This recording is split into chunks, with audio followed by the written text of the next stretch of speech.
Mr. PEEKAY. I'm Lafiya on the beat.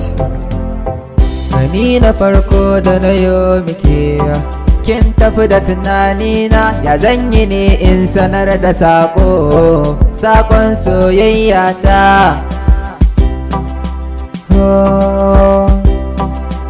Assalamun alaiki yan mata, wasiƙa ta so na rubuta gare ki kyakkyawar yarinya, daure ki tsaya ki karanta. Sako ne na kunso mai girma da ke ƙarƙashin zuciyata, ki dai ki zauna a cikin nutsuwa sannan ki amsa bukata. Gamo da ke a karo na farko dukan jikina ya jigata, kullum tunani nake yowa akan ki kyakkyawar mata. Hoton ki na ɗauka a zuciya nake gani rai ya faranta, ya zanyi in zayyano nufina har ma ki gane manufata. Kallon ki da na yo a sa'in nan shi ya sauya tunani na, surar ki raina ta nemin gizo ta canzan duba na, kullum mafarkin ki da na kwanta zaki zo mun a barci na. Kowa na duba kamar ki take, ta koma a idona da dai magana sai ta kyaran.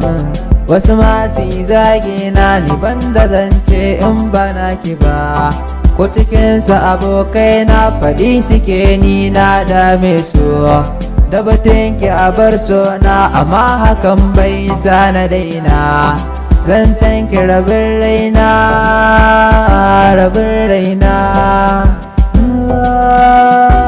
Ɗan mata da na ganki sai na dinga tsoro, ki nemi na kwarjini ta na kokarin na sanar da ke, sai zuciyata ta yi rauni, ciwo na so na shirin shiga ta. Kafin na yi tsammani ki daure ki amsa bukatata, ko za na bari yin tunani masoyiya san ki ya ratsa ni. Na yawo cikin jini ɓargo da kashi na ya ratsa, ya zamto tare da ni kuda na mace kina raina. Da san kini za a kai ni da ke zan tafi rabin jikina, in ba bike ni ma bani sako na dan iso gare ki. Kiyo mini lamini ki amshi ta yin soyayya ta, kar zuciyata ta yi rauni ki min gurbe a cikin ranki.